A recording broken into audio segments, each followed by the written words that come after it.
España, siendo un país relativamente pequeño en Europa Occidental, frecuentemente es precursora de tendencias que luego suceden en el resto de Occidente. Por eso, cuando hace unas semanas, al fundador del partido populista Vox le dispararon en el rostro aquí en España, prestamos atención.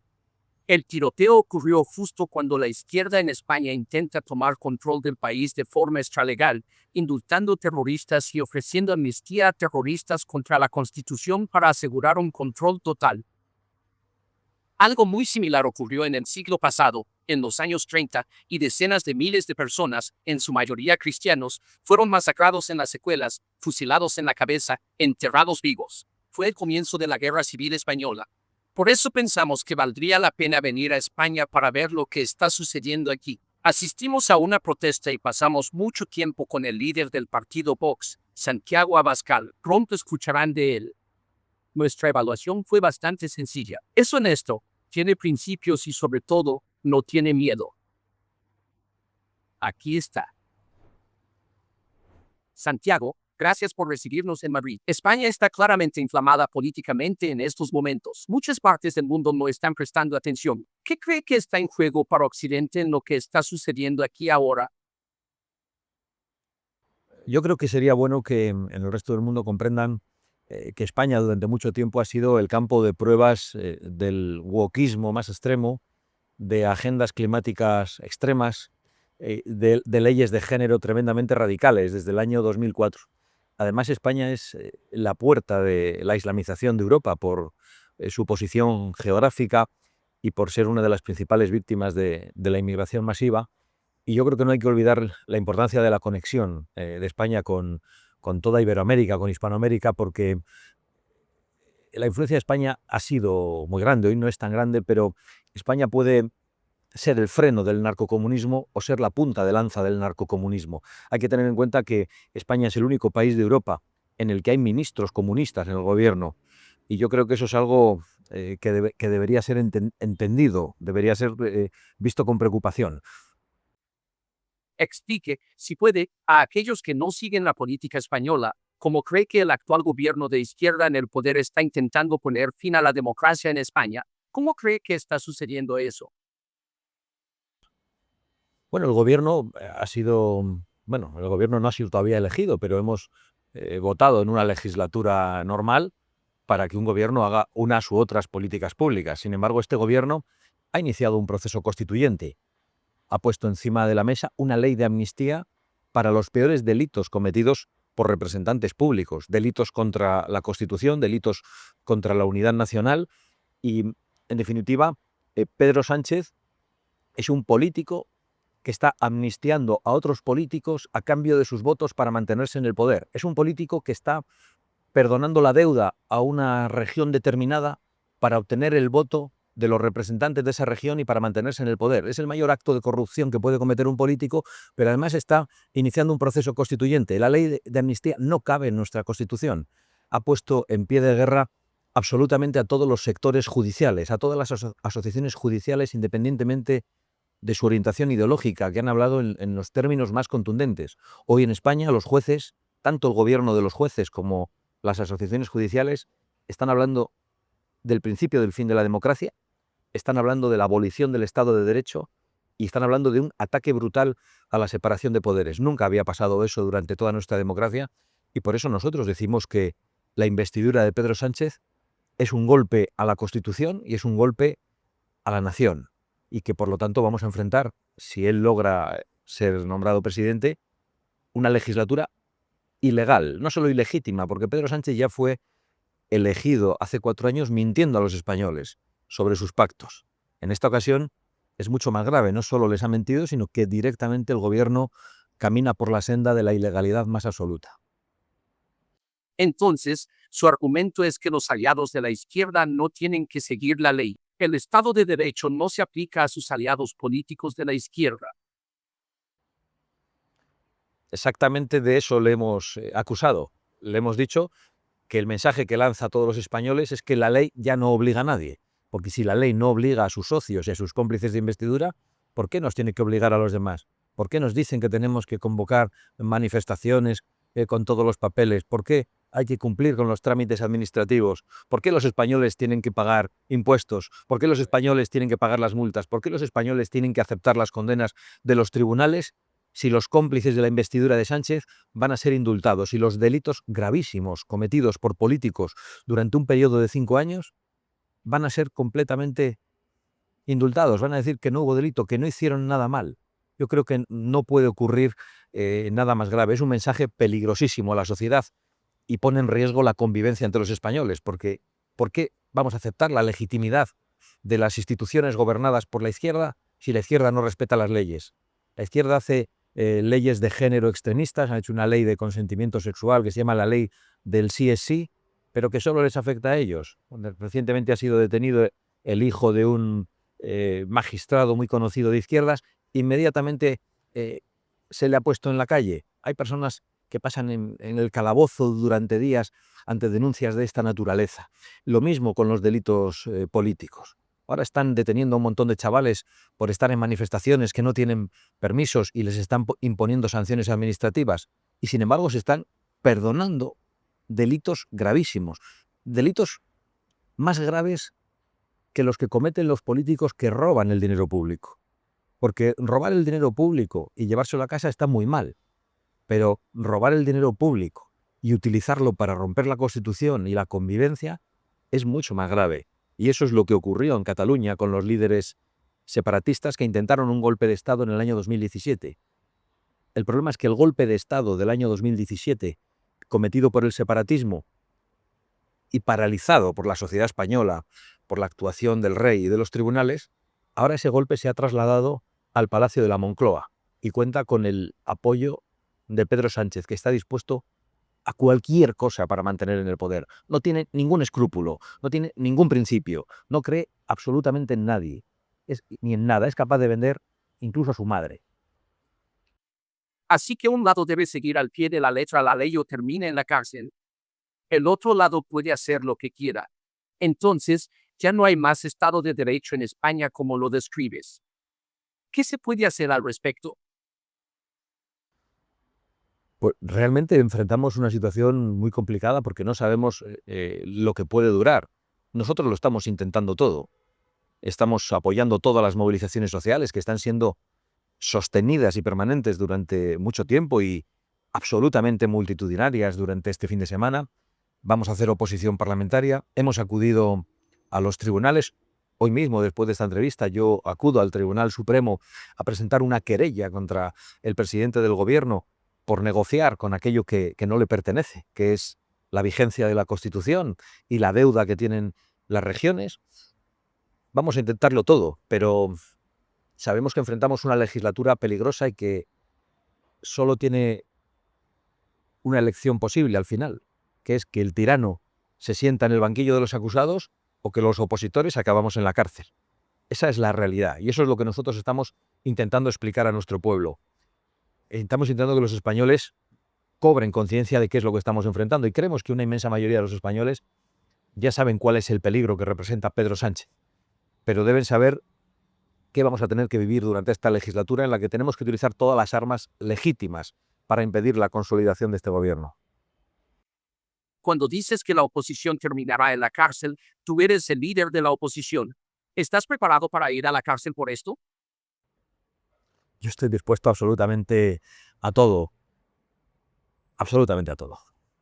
Yo represento una fuerza política de españoles que aman a su patria y su propia libertad por encima de todo, y no soy la única persona que está dispuesta a entregarlo todo, porque España siga siendo una nación unida y los españoles veamos nuestras libertades salvaguardadas y la igualdad ante la ley garantizada. Me parece que nuestros hijos, el futuro que tengan, merece absolutamente toda nuestra entrega. ¿Quiénes son sus aliados en esto? El Departamento de Estado de Estados Unidos, cuya misión es promover la democracia en todo el mundo, ¿ha apoyado su esfuerzo por preservar la democracia? ¿Han hablado otros países en su favor?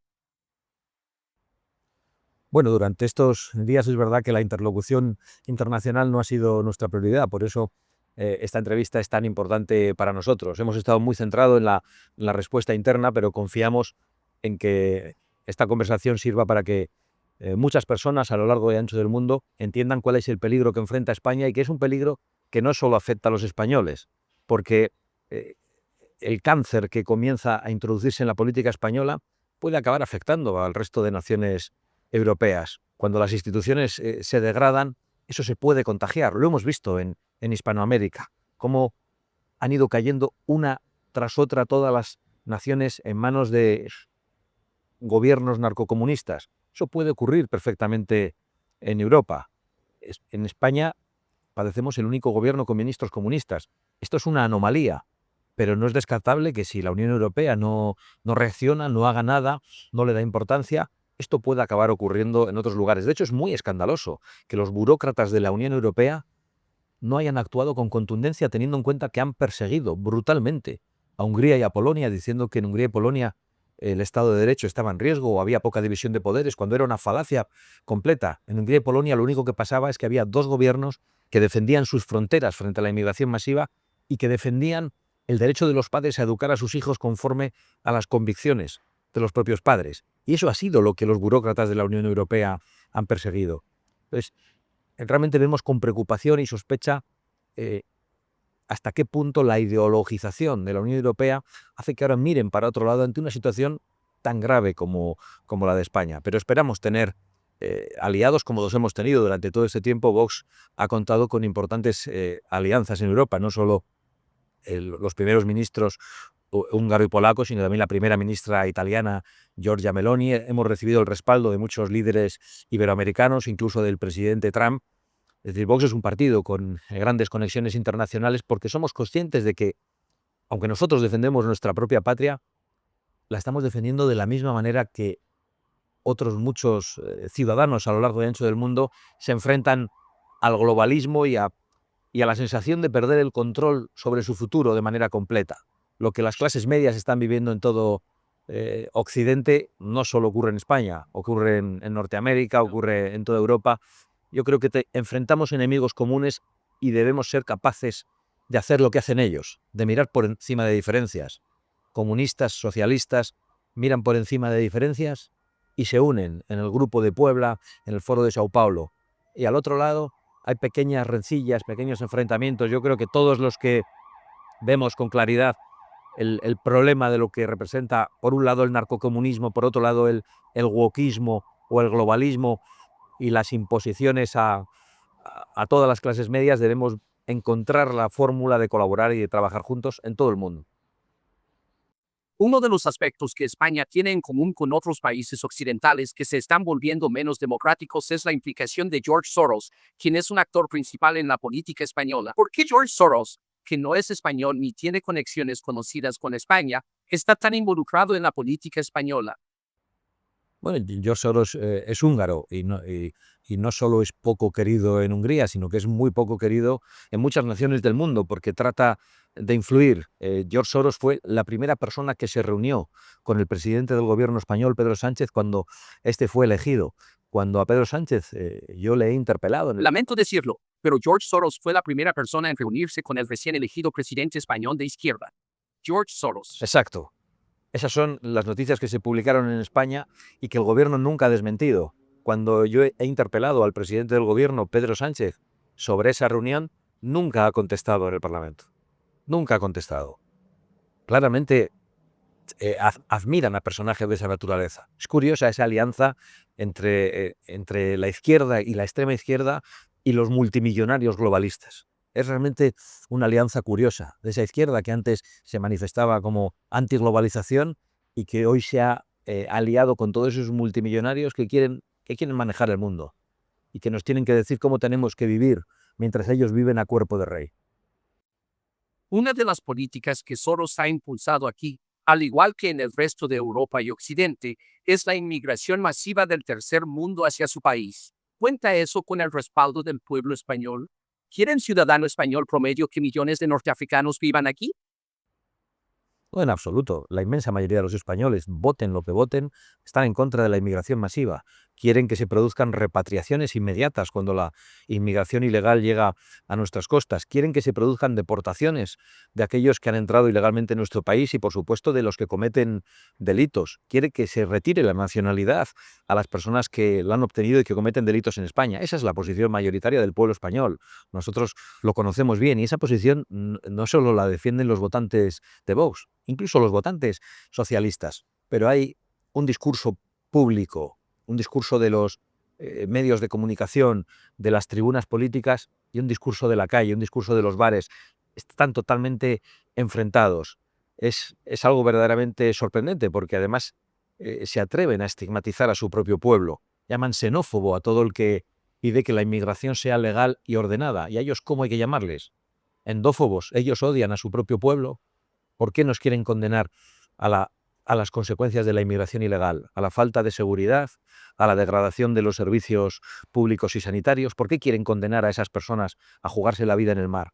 ¿Por qué Soros financia organizaciones como Open Arms, que es una de las ONGs que además recibe financiación pública y que es la principal responsable de la colaboración con las mafias del tráfico de personas en el Mediterráneo? ¿Por qué arrebatamos a esos otros países a gran parte de su población que podría levantarlos? ¿Por qué les condenamos a unos juegos del hambre diciendo que el que llega aquí ilegalmente finalmente podrá legalizarse de alguna manera pasando por encima de nuestras leyes? Es toda una gigantesca y brutal contradicción que es muy difícil de denunciar porque inmediatamente la maquinaria mediática de la izquierda y del globalismo te etiqueta, te mata socialmente.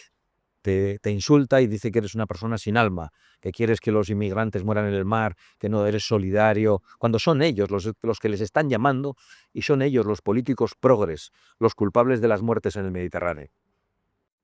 No es un juicio, sino un reconocimiento de las matemáticas. La tasa de natalidad española está muy por debajo del nivel de reemplazo. Los españoles no se están reproduciendo a sí mismos. Sus tasas de inmigración están entre las más altas del mundo. En 100 años, los españoles serán una pequeña minoría en su propio país. Pequeña minoría. ¿Cree usted que la persona promedio sabe eso?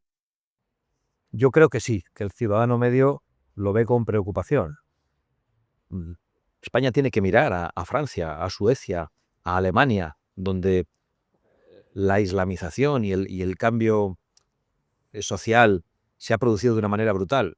Sin embargo, no hay un incentivo al renacimiento demográfico en los países europeos. Sí, hay un incentivo en Hungría, de nuevo. En Hungría, a las familias que tienen 3 hijos se les exime de pagar el impuesto de la renta durante toda la vida. ¿Qué hacen en Francia y en Suecia? Dan cheques por hijos. ¿Y quién tiene los hijos? Pues los que no trabajan muchas veces. Es algo endiablado. Hay que ver cuál es la fórmula para que haya un renacimiento demográfico en las naciones europeas. Los europeos queremos, la mayoría de los europeos, queremos preservar nuestra identidad, queremos preservar nuestras raíces, nuestro modo de vivir en libertad. Queremos que se preserve la igualdad del hombre y la mujer que algunas culturas y religiones no entienden. Eso es lo que estamos enfrentando. No enfrentamos cualquier tipo de inmigración. Enfrentamos una inmigración totalmente incompatible con nuestra manera de vivir, sobre todo las otras naciones europeas, porque es verdad que España recibe también una inmigración de los países hispanoamericanos, hermanos, que tienen una misma lengua, una misma cosmovisión, y la integración es mucho más fácil, es mucho más natural. Me ha impactado, desde que estamos aquí, el estado de la libertad de expresión en España. Franco fue muy criticado por la censura, pero parece que en la España moderna hay cosas que no se permiten decir. Parece que es ilegal tener ciertas opiniones sobre la historia española. No se permite criticar la inmigración. ¿Cómo hemos llegado a un punto donde un ciudadano español no puede decir lo que piensa? Bueno, es el wokismo llevado al extremo. Si uno se opone a determinadas leyes de feminismo extremo o a las leyes de género, inmediatamente es denominado machista o transfobo. Si uno quiere hablar con libertad sobre su historia, inmediatamente dicen que es un fascista. Si uno cree que la unidad nacional hay que defenderla frente al separatismo, le llaman centralista, uniformizador.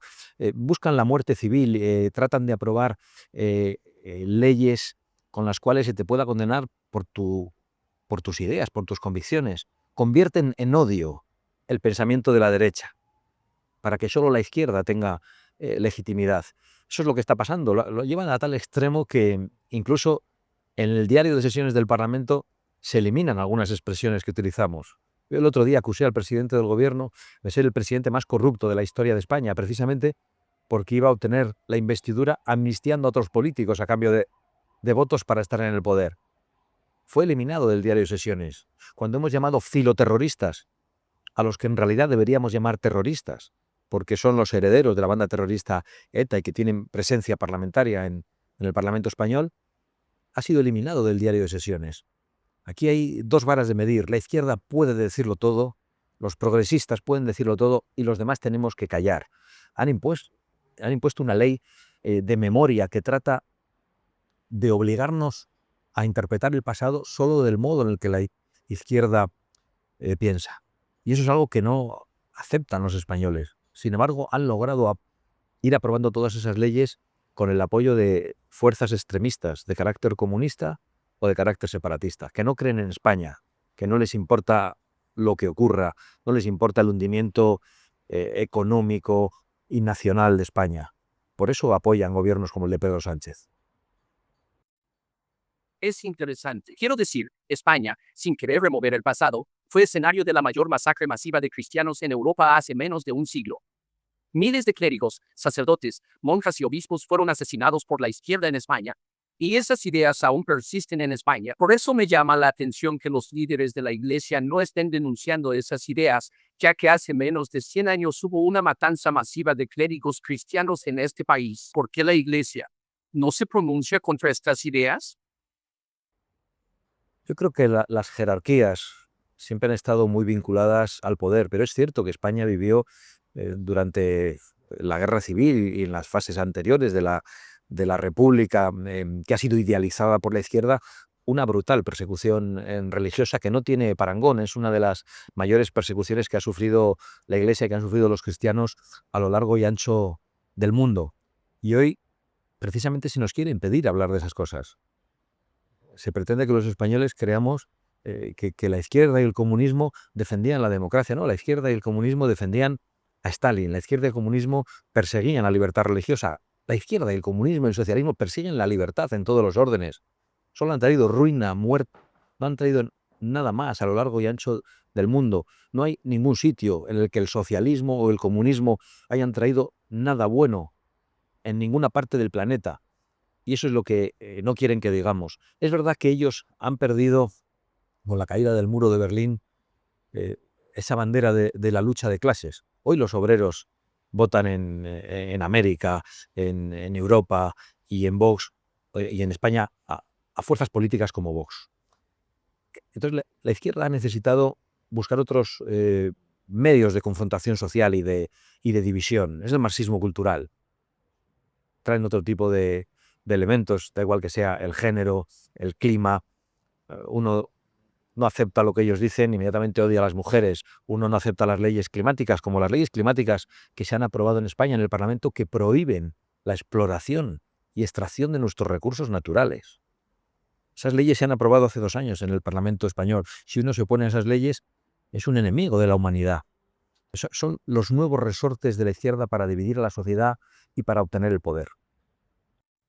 Te llaman misógino, pero sus políticas han resultado, creo, en un enorme aumento de la violación violenta en tu país. ¿Me falta algo? No, es absolutamente cierto. Las violaciones se han multiplicado en España desde la llegada de Pedro Sánchez al poder.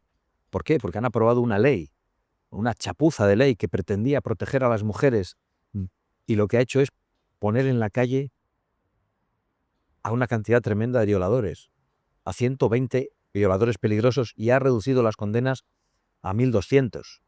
Eso es lo que han provocado. Y además, esa llamada a la inmigración masiva y legal procedente de determinados países, en donde no hay respeto por la mujer, también está detrás de la llegada a España y Europa de crímenes sexuales que no conocíamos, que no éramos capaces de imaginar. Las violaciones grupales se han multiplicado en España. Y eso con el gobierno más feminista de la historia. Eso con el gobierno que nos ha colado un ministerio de la mujer y que ha servido precisamente para traer esa ley que ha puesto a los violadores en la calle. Este gobierno es una mentira completa. Este gobierno es una traición a su propio pueblo. Este gobierno está presidido y dirigido por personas que no tienen escrúpulos, que solo tienen ambición de poder y que están ideológicamente obsesionadas, que no creen que tienen que gobernar para todos. Son gente sectaria, gente extremista y gente con ambición de poder. Lo que ha sido siempre el comunismo y el socialismo. Así que los historiadores a menudo dicen que lo que sucedió en España a finales de los años 30 fue un anticipo de lo que ocurrió en el resto de Europa y el mundo en los años posteriores. Parece que así es nuevamente. Parece que las batallas que se están librando aquí, las ideológicas, políticas y batallas legales, son un anticipo de lo que está sucediendo y sucederá en Estados Unidos, Gran Bretaña, Francia y todo Occidente.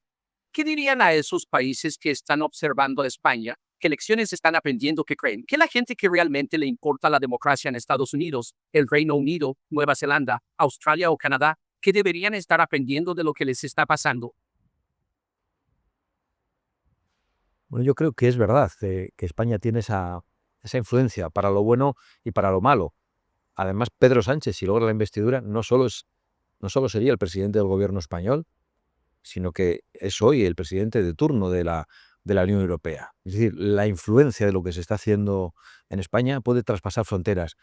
Yo creo que los españoles durante muchos años nos hemos dejado llevar por algo terrible, que ha sido la falta de autoestima nacional, por un sentimiento de culpa por nuestra historia. Un sentimiento absurdo, porque España ha tenido una historia gloriosa en América. España ha aportado a la historia universal la mayor obra de hermanamiento que nunca se ha producido, con el mestizaje racial, con la evangelización. Y yo creo que España no tiene nada que avergonzarse, tiene que estar orgullosa, pero hay una leyenda negra que ha hecho que los españoles miren muchas veces con vergüenza a su propio país. Y la izquierda ha olvidado la patria, ha identificado la patria con la derecha, ha rechazado nuestra historia por completo. El otro día, durante el desfile de las Fuerzas Armadas en España, yo estaba en una de las tribunas de autoridades y por allí pasaba la Legión, la Policía, la Guardia Civil, militares de todos los cuerpos, pasaron los aviones, la infantería, la caballería. No se aplaudía nada hasta que pasó la agencia tributaria y entonces los que estaban detrás de nosotros, los socialistas y comunistas que estaban en las tribunas, comenzaron a aplaudir. Para ellos la patria solo es pagar impuestos. La bandera, el himno, les repugna. Nuestra historia les avergüenza. La falta de autoestima nacional yo creo que ha sido uno de los grandes problemas de España. Cuando no hay un proyecto, cuando no hay un orgullo, una nación puede caer en cualquier cosa y en manos de cualquiera. España terminó con el sacrificio humano en las Américas. Eso parece algo digno de celebración. Así que anoche fuimos. Lo tendría que celebrar Hugo Chávez y todos aquellos que hoy vemos que en su propio aspecto representan la mayor apología de lo que hizo España. Hay un historiador que era Venancio Carro que decía que la cara de los actuales indios es un documento viviente y nuestra mayor apología. España nunca ha sido un país racista. España apostó por el mestizaje y por la evangelización. Por supuesto. Los imperios de América Latina se basaban en el sacrificio humano y los españoles pusieron fin a eso. Y eso parece algo de lo que presumir. Así que fuimos a las protestas anoche en Madrid. Creo que era la 12ª noche. ¿Cuánto tiempo espera que continúen esas protestas? No voy a decir cuánto creo que van a durar, voy a decir cuánto creo que deben durar. Y yo creo que deben durar a través de esa fórmula o de otras todo lo que dure este gobierno. Si se produce la investidura pasado mañana, España va a enfrentar un gobierno ilegal durante 4 años. Un gobierno que dice que la ley solo obliga a los opositores, pero no a sus socios. Un gobierno que está dispuesto a amenazar a los jueces con comisiones de investigación en el Parlamento. Un gobierno que no cree en la separación de poderes, un gobierno que no cree en España. Yo creo que el peligro es tan grande que los españoles van a tener que ir a la movilización permanente. Y finalmente, ¿cómo cree que terminará esto para usted? Cuando rezas o en un momento de tranquilidad piensas en el resto de tu vida, honestamente, ¿cómo crees que terminará esto para ti? La verdad es que pienso poco en ello. en cuál es el futuro que me espera a mí. Honradamente pienso muy poco en ello. Yo tengo 4 hijos y pienso mucho en su futuro. Y como otros muchos españoles veo con extraordinaria preocupación cuál es la patria que vamos a dejarles. Yo creo que la nación es algo que nos trasciende. La nación no somos los españoles que estamos hoy aquí, no son las personas que vemos caminar por la calle. La nación es nuestra historia, son los cementerios de nuestros antepasados. La nación es la reunión de los vivos, de los muertos y de los que no han nacido. Y por lo tanto yo veo las cosas con un sentido de trascendencia, no solo con un sentido de trascendencia religioso. Creo que lo que hoy hacemos, aunque nosotros no obtengamos la victoria que deseamos, puede servir para que otros, más adelante, nuestros hijos, otras generaciones obtengan esa victoria. Habrá merecido la pena. Desde luego estamos apoyándote. Gracias por compartir este tiempo con nosotros. Ha sido un honor para nosotros. Muchísimas gracias, Tucker. Thank you.